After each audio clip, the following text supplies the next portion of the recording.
Hi hello नमस्ते सत श्री अकाल आदाब में आप सबकी रिद्धि ब्लॉग चैनल का नाम है। Welcome to back. बहुत दिनों के बाद फिर से स्टोरी पे चलते हैं। आज हम स्टोरी रिकॉर्ड करने जा रहे हैं भेड़ियों की रानी। आप प्लीज़ सपोर्ट करिएगा, प्यार दिखाइएगा और जो भूल चूक हुई वो माफ़। और चलें आगे बढ़ते हैं। जो लास्ट हमने प्रीवियसली छोड़ा था थोड़ा सा उसका प्रीवियस पार्ट में दे देती हूँ और आप सबको देते हुए सुनाने आगे बढ़ने चलती हूँ। वृद्धि और वधु दोनों में एक मैजिकल मोमेंट क्रिएट हो रहा होता है। वृद्धि के दिल में वधु के लिए अलग सी प्यार, एक अलग सी मोहब्बत, एक अलग सी फीलिंग उसके दिल में आ रही होती है, पर वो समझ नहीं पा रही होती कि ये क्या है और कैसा है। मतलब कुछ तो है पर समझ नहीं आ रहा क्या है। दोनों ही पुल पे खड़े होके उस तालाब में देखे जा रहे होते हैं। उनका शोल्डर एक दूसरे के से टच हो रहा होता है और बस वो एक दूसरे को देख रहे होते हैं। देखने के बाद अब चलिए प्रीवियस पार्ट से आगे बढ़ते हैं। दोनों एक दूसरे के आंखों में एकटक देखे जा रहे होते हैं। आंखों में एक दूसरे के लिए प्यार साफ साफ दिख रहा होता है, मगर कहने को कोई राज़ी नहीं होता है कि भाई मुझे तुमसे प्यार है या जो भी है। दोनों कन्फेस नहीं करना चाह रहे होते हैं एक दूसरे से। प्यार तो होता है बट पता नहीं क्यों उन दोनों में एक चुप्पी सी होती है। प्रीति उस खामोशी को तोड़ना चाह रही होती है, पर क्या बोले। एक अचानक सा मैजिकल मोमेंट होता है और वो दोनों ही एक दूसरे को किस कर लेते हैं, या यूँ कह लें दोनों ही एक दूसरे के होंठों पे अपने होंठ रख चुके होते हैं। जैसे हवा सर्द हो चुकी होती है उन दोनों की ये खुमारी को देख के। बिल्कुल ठंडी हवा हो चुकी होती है, मौसम बहुत अच्छा हो चुका होता है। दोनों एक दूसरे को किस कर रहे होते हैं। थोड़े ही देर में बद्दू उसके फेस पे चुटकी बजाते हुए कहती क्या हुआ वृद्धि। तो कहती कुछ नहीं। हाँ जी, वो खड़े खड़े सपना देख रही होती है, वो इमेजिन कर रही होती है कि वो उसको किस कर रही है, बट ऐसा हुआ नहीं होता है। थोड़ी देर में वृद्धि अपना सर हिलाती है और कहती है कि दादी कैसी है। तो कहती है कि ठीक है। काफ़ी देर हो गई है वृद्धि, अब तुम्हें घर जाना चाहिए, या तुम रुकना चाहो तो रुक सकती हो। वैसे भी तुम्हारा घर तो मायावन जंगल के पास ही है। तो कहती कि हाँ है तो तुम चाहो तो आज मेरे साथ रुक सकती हो। जब वधु ऐसा कहती है तो वृद्धि थोड़ी देर सोचती है और कहती कि नहीं, मैं चलती हूँ, क्योंकि दादी भी घर पे अकेली है ना, और कुछ काम भी है मुझे, तो मैं तुमसे कल मिलती हूँ, ठीक है। वधु को ऐसे बोलते कहते कि तुम जाओ और मैं तुमसे कल मिलूँगी, मैं तुम्हें पिक करने आऊँगी। तो कहती ओके। तो वो जाने लगती है, बार बार उसको पलट के देखना, फिर थोड़ा ही 4 कदम चलना। उन दोनों में अलग सी एक फीलिंग, एक अलग सा मोमेंट क्रिएट हो रहा होता है कि दोनों बड़े अच्छे मूड पे होते हैं, या यूँ कह ले कि दोनों के बीच में जो हो रहा होता है वो दोनों नहीं चाह रहे होते हैं, या दोनों ही चाह भी रहे होते हैं, कुछ समझ नहीं आ रहा होता है। वृद्धि अपने मन में कहीं ना कहीं कुछ शब्दों को लेके कंफ्यूज होती है, मगर वधु कंफ्यूज है या नहीं, उसके फेशियल एक्सप्रेशन और उसके हाव भाव से कुछ पता नहीं चल रहा होता है। बट इतना पता चल रहा होता है कि उसका मन वृद्धि की ओर जा रहा होता है और उस मन के अकॉर्डिंग ही बद्धू चलने की कोशिश कर रही होती है, पर वो चल नहीं पा रही होती है क्योंकि वृद्धि उसको बड़ा सस्पिशियस लगती है। उसके हाव भाव, उसका तरीका, मतलब एक नॉर्मल लड़कियों सा नहीं लग रहा होता है। एक अलग सी कशिश उसमें, एक अलग सी उसकी आंखों में चमक दिख रही होती है। फिर वृद्धि वहाँ से जब देखती है कि वधु अपने घर के चौखट तक पहुँच चुकी है और दरवाज़ा लगाने वाली है, वो हाथ अपना हिलाती है बाय करने के लिए। और जब वो अपना हाथ हिलाती है तो रिप्लाई में वधु भी हाथ हिलाती है। दोनों ही एक दूसरे को बाय करते हैं और उसके बाद वधु दरवाज़ा लगा देती है। दरवाज़ा लगा देती है, वृद्धि अपने कार में बैठती है क्योंकि उस वक्त अगर वो कार ना लेके आई होती, या यूँ कह ले कि किराए का कार वो पहले ही मंगा चुकी होती है ताकि वधु को कोई शक ना हो। और उस कार में बैठती है और वो निकल जाती है। वो कार में बैठ के जैसे निकल रही होती है, वधु अपने कमरे में जाके उसको वो देख रही होती है कि वृद्धि जा रही है। कार में बैठते हुए उसको देखी और वो चली गई। कुछ पल में ही वृद्धि वधु की आंखों से ओझल हो चुकी होती है। कहानी को शिफ्ट करते हैं। सचिन और गुलाटी शाम के, ये तो नहीं कहेंगे कि 8 या 7 बज रहे होते हैं, काफ़ी देर हो चुका होता है, बट जितने सारे केसेस होते हैं जिनको एक खास पैटर्न में जिनको मारा गया होता है, उनके पैटर्न को मैच कर रहा होता है। गुलाटी चाय पे चाय लाए जा रहा होता है और सचिन उस केस को समझने की कोशिश। उसके सामने हज़ारों फाइल पड़ी होती हैं पर पैटर्न उसका सेम होता है। इतने सालों में इतने मर्डर्स और किसी को समझ नहीं आया कि सेम तरीके से किसी ने इतने मासूम लोगों को मारता चला गया है। पर ये है कौन? गुलाटी आता है और कहता है कि कौन, क्या सोच रहे हो सर जी? तो कहता है कि ये सारे फाइल्स, इसमें सेम पैटर्न है, सेम तरीके से मारा गया है। 2 दांत, शरीर का पीला हो जाना, बॉडी में एक बूंद खून ना मिलना और आंतों को बुरी तरह से फाड़ देना। ये कौन कर सकता है? इस तरीके से तो कोई जानवर ही मार सकता है। पर ब्लड का क्या? ब्लड तो मिलना चाहिए ना। अब ब्लड सैंपल कहीं पे भी, किसी भी रिपोर्ट में कहीं पे भी मेंशन नहीं है। गुलाटी, कुछ तो गड़बड़ है यहाँ। मायावन में कुछ तो चल रहा है जो आज तक किसी के आंखों में ये बातें चुभी नहीं, बट मेरी आंखों में ये बातें चुभ रही हैं। इस केस को तो सुलझाना ही पड़ेगा।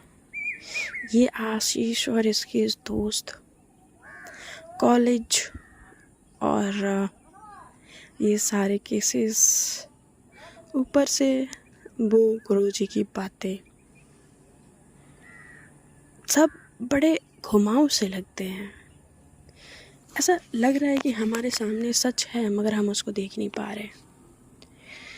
गुलाटी, कुछ तो गड़बड़ है यहाँ पे, कुछ तो गड़बड़ चल रही है जो हम सोच नहीं पा रहे हैं और हमें उस सच तक बस पहुँचना है।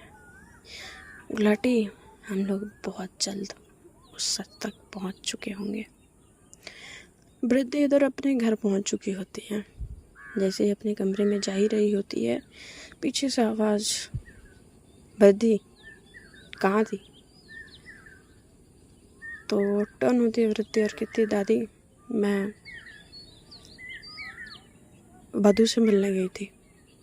तो कहती है कि वधू से इतनी रात को मिलने गई थी?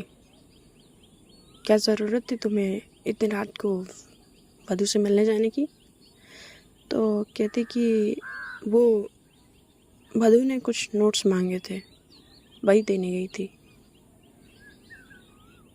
वो कमरे में चली जाती है दादी की बातों को इग्नोर करके। दादी कहती कि ये कब से पढ़ने लगी और नोट्स बनाने लगी। हमारे कबीले में तो ये सब खैर छोड़ो, अभी तो ये कॉलेज आ रही है ना। वृद्धि अपने दरवाजे को बंद करके अपनी दादी को जो बोली होती है वो सोच रही होती है, क्या बेवकूफ़ों सा मैंने नोट्स का बहाना किया। मतलब मैं वृद्धि से मिलने गई तो मुझे दादी से छुपाने की क्या ज़रूरत है कि मैंने क्यों और किस लिए। खैर हो जाती है, वॉशरूम में अपने कपड़े चेंज करती है और बेड पे लेट जाती है। जैसे वो बेड पे लेटती है तो उसको नींद आ नहीं रही होती है। नॉर्मल इंसान की तरह दिखती तो है मगर उसकी ज़िंदगी नॉर्मल इंसानों की तरह नहीं होती है। वो करवटें बदल रही होती है, यूँ कह लो सदियों से सोई नहीं होती है, उसकी आंखों में नींद नहीं होती है, पर वो कोशिश की जा रही होती है कि वो सो जाए, बस वो सो जाए, कोशिश की जा रही होती है। थोड़े ही देर में वो ऐसे चुपचाप लेटी हुई होती है तो उसको उसके कानों में एक फुसफुसाहट महसूस होती है कि उसके कानों के पास कोई फुसफुसा रहा है। उसकी आंखें तुरंत खुल सी जाती हैं, पर जब वो आंखें खोल के देखती है तो उस कमरे में कोई होता नहीं है। उसको बस ऐसा लगता है कि उसका बस ये कोई वहम है। वो उठ के चारों तरफ देखती है और अपने नाकों को बड़े तेज से स्मेल ले रही होती है, ऐसे करते हुए कहती कि नहीं, कोई तो था यहाँ। ये जो स्मेल है ये नॉर्मल स्मेल नहीं है, कोई तो था।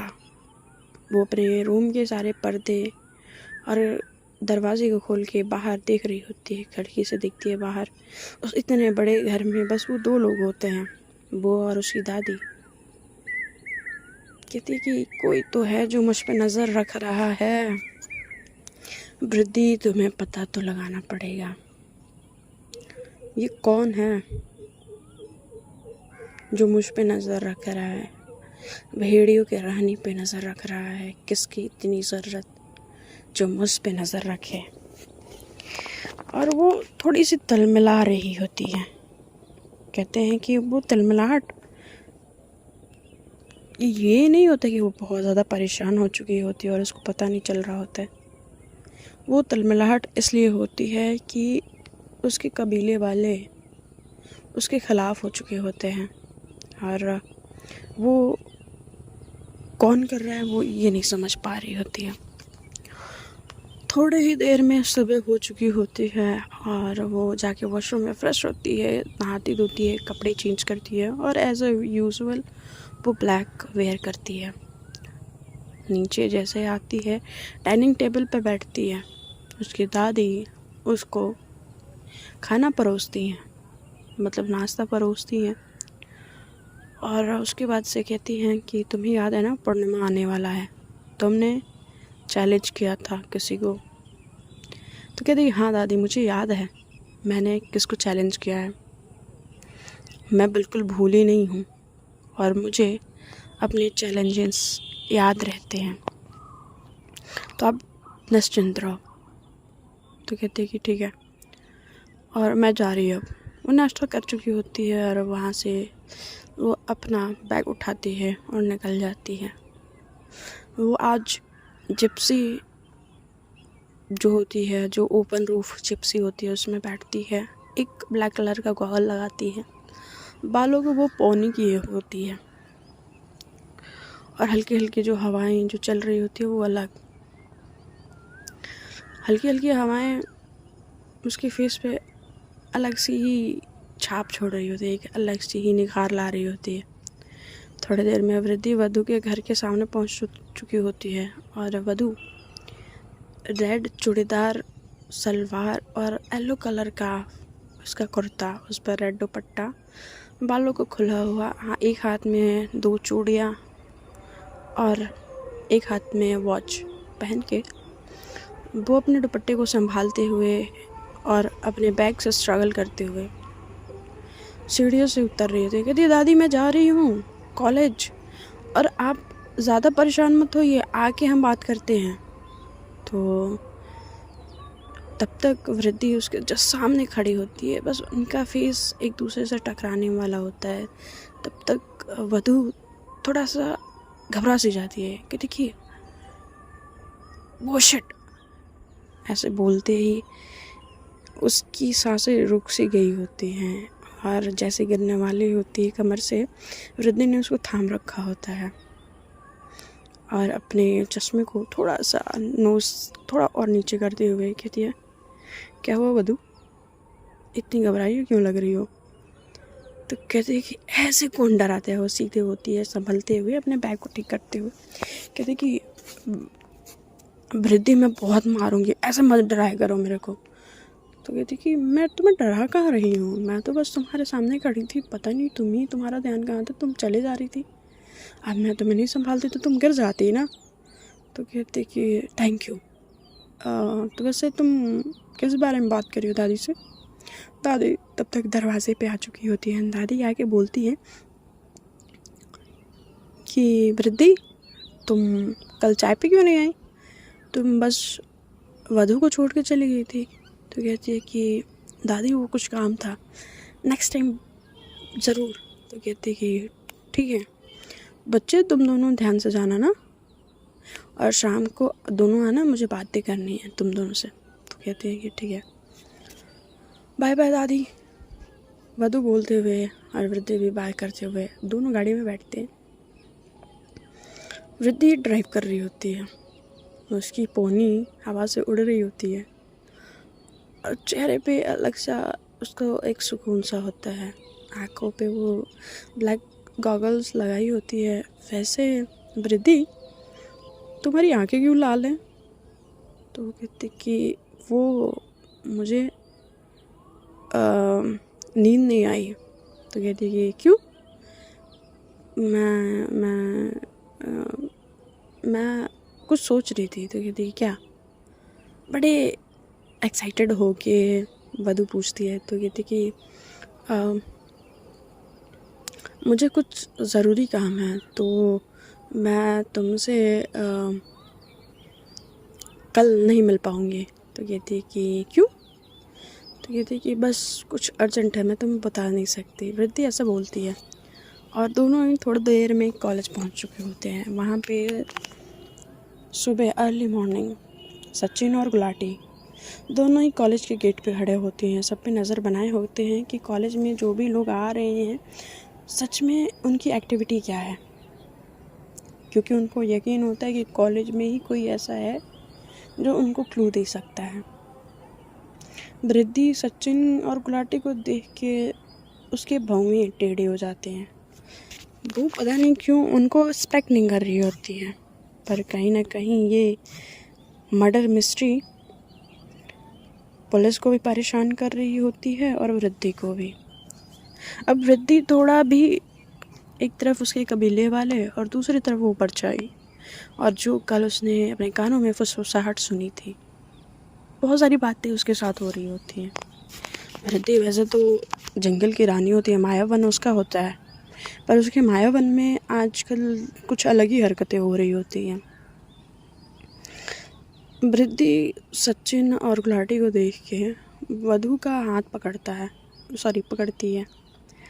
पकड़ने के बाद वो कॉलेज में एंटर करती है। जैसे कॉलेज में एंटर करती है, सारे लड़के लड़कियां उन दोनों को दिख रहे होते हैं, क्योंकि वो एक शॉर्ट नेक कॉलर का टी शर्ट पहनी होती है और ऊपर से ब्लैक पैंट, ऊपर से ब्लैक बैग भी कैरी की होती है, ऊपर से गॉगल भी ब्लैक होता है, हाथ में वॉच भी ब्लैक होता है और उसके शू भी ब्लैक होते हैं। तो वो टोटली ब्लैक होती है, मतलब कहते हैं ना कि वो टोटल प्रॉपर ब्लैक होती है। और वहीं पे वधू एकदम अपोजिट, कलरफुल, फुल्ली, हाथों में रेड चूड़ियाँ और उसका येलो ड्रेस, रेड दुपट्टा और बाल ओपन, कान में झुमके, काफ़ी खूबसूरत लग रही होती है। उसके दिल पे, कह लें कॉलेज के लड़कों के दिल पे छुरियाँ चल रही होती हैं, पर वृद्धि ने उसका हाथ पकड़ रखा होता है, क्योंकि कॉलेज में कुछ टाइम पहले ही कुछ लड़कों को वृद्धि ने बस वधू के लिए मारा होता है, और इतनी बुरी तरह से मारा होता है कि उनकी हड्डियाँ टूट चुकी होती हैं। बस उनकी इतनी गलती होती है, उन्होंने गलती भी नहीं, बहुत बड़ी गलती की होती है, वधू को छेड़ के। ये सारी बातें हो रही होती हैं। बच्चे, कुछ लड़के होते हैं जो अपने में बातें कर रहे होते, सचिन और गुलाटी उन दोनों की बातें सुनते ही कहते कि ये एक नंबर के गुंडे है वृत्ति, पता नहीं ये ब्लैक कलर हमेशा क्यों पहनती है, ऐसा लगता है इसको और कोई कलर ही नहीं मिलता, गधी गई की। मगर इसने क्या उन लड़कों की पिटाई की, बेचारे अभी तक हॉस्पिटल में पड़े हुए हैं, अपने हाथ पैर जोड़ रहे होंगे, अभी तक उनकी हड्डियाँ नहीं जुड़ी यार, 6 महीने होने को है और इसके चेहरे पे देखो एक शिकन तक नहीं है। और ये वधू भी पता नहीं क्यों इस लड़की के चक्कर में पड़ी हुई है, हमेशा देखो इसके साथ ही घूमती फिरती रहती है, इसके अलावा इसको कोई दिखता ही नहीं है, जैसे कि और कोई दुनिया में इंसान ही ना हो।